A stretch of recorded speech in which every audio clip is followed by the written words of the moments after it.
Você já sentiu que a sua vida gira em torno de outra pessoa? Pode ser pai, mãe, filho, sobrinho, irmão, o que for. Que quando finalmente sobra um tempinho, você já está tão cansada que só quer dormir? Ou pior, que você nem lembra mais do que gosta de fazer.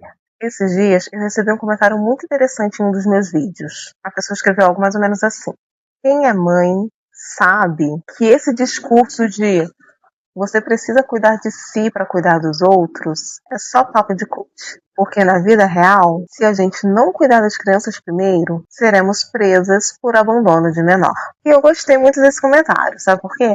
Porque ele representa o que a maioria das pessoas pensa. A vida real, ela não acontece dentro de frases bonitas da internet. Existem crianças para alimentar, existe roupa para lavar, comida para fazer, existe trabalho, casa, às vezes pais idosos para cuidar, boletos para pagar. Existem pessoas que realmente dependem de nós. Então, realmente, seria muito injusto eu chegar aqui e apenas dizer: priorize você. Porque eu sei que muitas das vezes isso não é possível. Mas eu quero te alertar que existe uma diferença enorme entre priorizar os cuidados do outro e desaparecer completamente da própria vida. E é justamente sobre isso que eu quero conversar com você hoje. Existe sim uma frase muito conhecida: você precisa cuidar de si para poder cuidar dos outros. O problema é que muita gente interpreta essa frase como se ela significasse: você precisa se colocar em primeiro lugar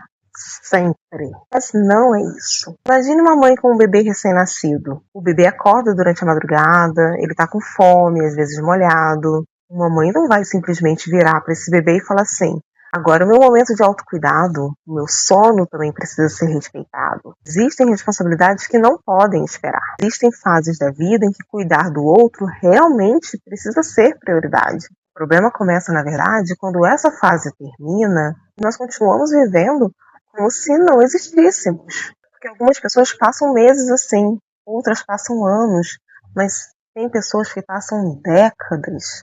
Às vezes o filho já cresceu, já se tornou um adulto, e você continua vivendo como se ele fosse aquele bebezinho que precisa de cuidado. Na psicanálise existe um conceito muito interessante.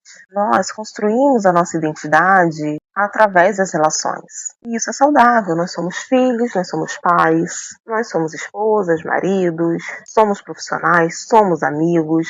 Tudo isso faz parte de quem somos. Mas existe um período quando todos esses papéis ocupam um espaço e sobra muito pouco da pessoa. E aos poucos você deixa de responder perguntas simples, como, por exemplo, o que você gosta? Do que você sente falta?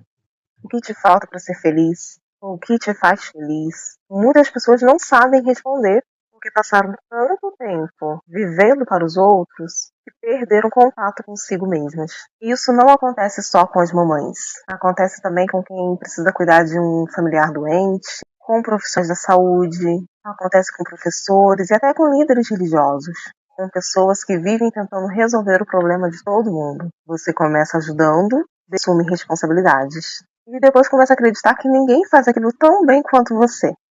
E aí você sente culpa quando tenta descansar. Até que um dia, estar cansado se torna parte da sua personalidade. Você nem percebe mais. Você apenas diz: a vida é assim mesmo. E aqui existe uma verdade que quase ninguém fala. Nem sempre nos anulamos por amor. Às vezes fazemos isso por medo. Medo de decepcionar, medo de parecer egoísta, medo de ouvir críticas. E é claro, medo de perder o carinho das pessoas. Porque desde pequenos, muitos de nós aprendemos que só seríamos aprovados quando fôssemos úteis. Quando ajudávamos, quando éramos prestativos, quando resolvíamos problemas e não dávamos trabalho. Então nós crescemos acreditando que o nosso valor está no quanto fazemos pelos outros e não no que somos. Percebe como isso muda tudo? Talvez você não esteja apenas cansada. Talvez você tenha aprendido que descansar é algo ruim e isso te traz culpa. Eu gosto muito dessa analogia. Imagina que você está caminhando na rua com uma criança, você está dando mão a ela. Você precisa prestar atenção na criança, mas ao mesmo tempo você também precisa prestar atenção aonde pisa. Porque se você tropeçar, os dois vão cair. Isso é responsabilidade de verdade. Quando você olha para o outro sem deixar de olhar para você, para o caminho que você está seguindo. Olhar para si não significa largar a mão de quem depende de você. Significa continuar firme para que ambos consigam seguir caminhando. E essa é uma diferença enorme. Outra coisa importante também. Muitas pessoas confundem autocuidado com luxo. Acham que cuidar de si significa ir para spa todo final de semana, viajar sempre, comprar roupas, ter horas livres, manicure, cabelo sempre que quiser. Mas, na maioria das vezes, o autocuidado é algo muito mais simples. É apenas admitir, eu estou cansada. É marcar aquela consulta médica que já está ali, ó, você já está adiando há muito tempo. É aceitar a ajuda de alguém para você poder, talvez, ir a essa consulta, ou talvez para poder relaxar um pouco. E isso eu tô falando porque eu sei que tem muitas pessoas que não recebem esse apoio. Mas tem pessoas que têm o apoio, mas como sabe que aquela pessoa não vai fazer do jeito dela, ela acaba não aceitando. Então, tem que tomar cuidado com isso também. Então, é dormir quando pode, sem culpa, é dizer não, sabe? Impor limites, é dizer, não, hoje eu não consigo. Autocuidado é reconhecer que você também é ser humano e também precisa de cuidados. E essa é uma pergunta que eu sempre faço no meu consultório. Quem cuida de quem cuida? E muitas das vezes a resposta é ninguém. Quando, na verdade, a resposta deveria ser eu cuido de quem cuida, eu cuido de mim, entende? Agora eu quero trazer uma outra reflexão interessante. Imagina uma árvore, todos admiram seus frutos, a sua sombra, a sua beleza, mas ninguém vê suas raízes. Se você regar apenas os frutos, a árvore morre. As raízes precisam ser cuidadas. E é isso que acontece com muitas pessoas. Elas vivem oferecendo seus frutos, carinho, atenção, tempo, escuta, cuidado, mas as suas raízes estão completamente secas. E mesmo assim elas continuam ali tentando produzir mais frutos. Até que um dia surge o esgotamento. Aquela árvore não é mais capaz de produzir frutos. E aí, trazendo para o nosso contexto, surge ansiedade, desgaste emocional, medo, sensação de vazio, falta de propósito, cobranças excessivas, porque você não consegue mais produzir como antes. Mas isso não acontece porque você é fraca, mas porque ninguém consegue oferecer aquilo que já não possui. E abrir um parênteses aqui, tem pessoas que continuam te sugando, exigindo dos frutos, mas talvez não porque elas sejam maldosas, mas porque você as acostumou muito mal nesse aspecto.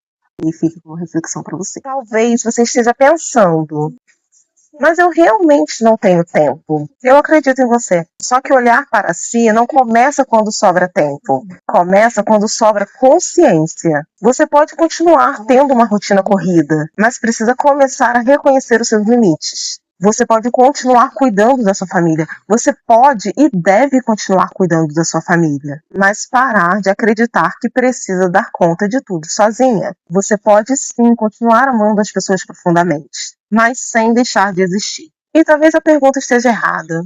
Que a pergunta não seja como olhar para mim quando preciso olhar para o outro, mas que talvez a pergunta seja como eu posso cuidar de quem eu amo sem me abandonar no caminho. Porque se abandonar nunca foi prova de amor. É apenas um caminho silencioso para o esgotamento. E ninguém merece adoecer para merecer descanso. Bom, se esse vídeo fez sentido para você, eu vou te pedir para se inscrever no canal, para deixar o seu like e para compartilhar ele com alguém mais que você acredita que esteja passando por isso e que precisa refletir sobre isso. E eu vou te pedir também para deixar aqui nos comentários em que momento da vida você percebeu que estava cuidando de todo mundo menos de você. Bom, é isso. Inclusive, já que estamos falando de limites, eu vou deixar aqui indicação para vocês esse livro aqui. Na verdade, ele é um e-book, Limites que Libertam. Ele está disponível na Amazon. E eu vou deixar o QR Code aqui para você. E também aqui na descrição vou deixar o link, caso você queira adquiri-lo. Ele custa na Amazon R$ 9,90 apenas, mas se você tiver a assinatura ilimitada da Amazon, ele sai gratuitamente, tá bom? Eu espero que você tenha gostado desse vídeo. Fica com Deus. Beijinho e tchau.